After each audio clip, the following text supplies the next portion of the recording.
हम सब अपनी देखभाल के लिए, अपनी खूबसूरती निखारने के लिए कॉस्मेटिक्स का इस्तेमाल करते हैं। पर क्या हो अगर ये रोज़मर्रा के प्रोडक्ट्स हमारी सेहत को मतलब चुपचाप नुकसान पहुंचा रहे हों? आज हम इसी की तह तक जाएंगे कि हमारी ब्यूटी किट में कौन से अनजाने खतरे छिपे हो सकते हैं। ये सवाल सच में सोचने पर मजबूर करता है ना? हम जिन क्रीम्स, सनस्क्रीन्स या हेयर ट्रीटमेंट्स पर इतना भरोसा करते हैं, क्या वो वाकई में सुरक्षित हैं? चलिए विज्ञान की मदद से समझते हैं कि ये जोखिम कितना बड़ा और असली है। अक्सर हम अपनी त्वचा को एक मजबूत दीवार की तरह समझते हैं, लेकिन असल में ये एक स्पंज की तरह काम कर सकती है। कॉस्मेटिक्स को इस तरह डिज़ाइन किया जाता है कि वो त्वचा में समा जाएं, और पता है, इसी खूबी की वजह से खतरनाक केमिकल्स भी हमारे शरीर में दाखिल हो जाते हैं। और इसका एक वैज्ञानिक आधार भी है, जिसे कहते हैं 500 डाल्टन का नियम। ये एक तरह के एंट्री पास जैसा है। अगर किसी केमिकल के मॉलिक्यूल का साइज 500 डाल्टन से छोटा है, तो वो त्वचा के बैरियर को बहुत आसानी से पार करके शरीर के अंदर पहुंच सकता है। और चिंता की बात तो ये है कि कॉस्मेटिक्स में ऐसे ढेरों छोटे मॉलिक्यूल्स होते हैं। तो ये छोटे छोटे केमिकल्स 3 मेन रास्तों से अंदर घुसते हैं। या तो वो त्वचा की कोशिकाओं के बीच की खाली जगह से निकल जाते हैं, या फिर सीधे कोशिकाओं को भेद कर अंदर चले जाते हैं, या फिर सबसे आसान रास्ता अपनाते हैं, हमारे बालों की जड़ों और पसीने की ग्रंथियों से होकर सीधे खून में मिल जाते हैं। और ये स्लाइड साफ साफ दिखाती है कि शरीर का हर हिस्सा बराबर सोखने की क्षमता नहीं रखता।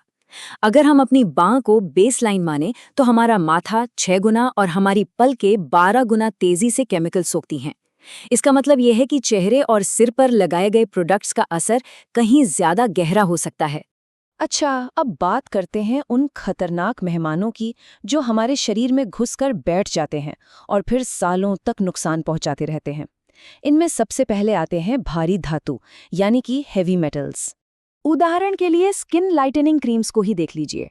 ये गोरी और बेदाग त्वचा का वादा करती हैं, लेकिन इनमें मौजूद पारा यानी मर्क्यूरी सीधे हमारी किडनी पर हमला करता है, जिससे ऑर्गन फेलियर तक का खतरा बढ़ जाता है। इसके अलावा ये नसों में दर्द और याददाश्त कमजोर होने का कारण भी बन सकता है। जरा ये आंकड़ा देखिए। ज्यादातर देशों में कॉस्मेटिक्स में पारे की कानूनी सीमा सिर्फ 1 पार्ट पर मिलियन यानी पीपीएम है, लेकिन ऑनलाइन बिकने वाली कुछ अवैध क्रीम्स में ये 30,000 पीपीएम तक पाया गया है। ये हजारों गुना ज्यादा है, मतलब ये सीधा सीधा जहर बेचा जा रहा है।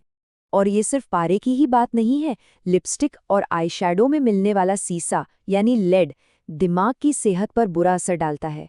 और तो और कई कॉस्मेटिक्स में पाया जाने वाला आर्सेनिक त्वचा के घावों से लेकर कैंसर तक का कारण बन सकता है। अब बात करते हैं एक ऐसे खतरे की जो दिखाई नहीं देता, पर शरीर के पूरे सिस्टम को अंदर से हिलाकर रख देता है। ये है एंडोक्राइन डिसरप्टिंग केमिकल्स या ईडीसीज। ये हमारे हार्मोनल सिस्टम पर सीधा हमला करते हैं। आसान भाषा में कहें तो ईडीसीज हमारे शरीर के हार्मोन्स की नकल करते हैं या फिर उनके काम में रुकावट डालते हैं। ये शरीर के बहुत ही नाजुक संतुलन को बिगाड़ देते हैं, जिससे प्रजनन क्षमता से लेकर मेटाबॉलिज्म तक सब कुछ गड़बड़ा सकता है। तो अब देखते हैं कि ये कहाँ-कहाँ छिपे हैं। फेशियल क्रीम्स में इस्तेमाल होने वाले पैराबेन्स स्तन कैंसर के विकास से जुड़े पाए गए हैं। परफ्यूम और लोशन की खुशबू को लंबे समय तक टिकाने वाले थैलेट्स प्रजनन क्षमता को नुकसान पहुंचाते हैं। वाटरप्रूफ मेकअप में चमक के लिए इस्तेमाल होने वाले PFAS का सीधा संबंध कैंसर से है। और तो और हमारी सनस्क्रीन में मौजूद ऑक्सीबेंजोन जैसे केमिकल यूवी फिल्टर भी हार्मोन्स का संतुलन बिगाड़ सकते हैं। अब एक ऐसे केमिकल की बात जो सीधे तौर पर कैंसर पैदा करने के लिए जाना जाता है, फिर भी हमारी बोतलों में बंद है, फॉर्मल्डिहाइड। कई बार ये सीधे नहीं बल्कि इसे रिलीज करने वाले प्रिजर्वेटिव्स के रूप में मौजूद होता है।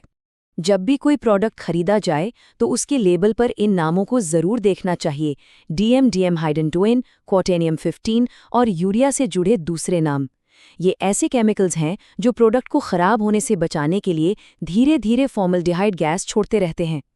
और इसका सबसे बड़ा खतरा हेयर स्मूथिंग और हेयर कलर ट्रीटमेंट्स में देखा गया है। रिसर्च साफ तौर पर बताती है कि जो महिलाएं नियमित रूप से इन फॉर्मल्डिहाइड बेस्ड ट्रीटमेंट्स का इस्तेमाल करती हैं, उनमें गर्भाशय और स्तन कैंसर का खतरा काफी ज्यादा बढ़ जाता है। तो सवाल ये उठता है कि अगर ये केमिकल्स इतने खतरनाक हैं, तो ये बाजार में खुलेआम क्यों बिक रहे हैं?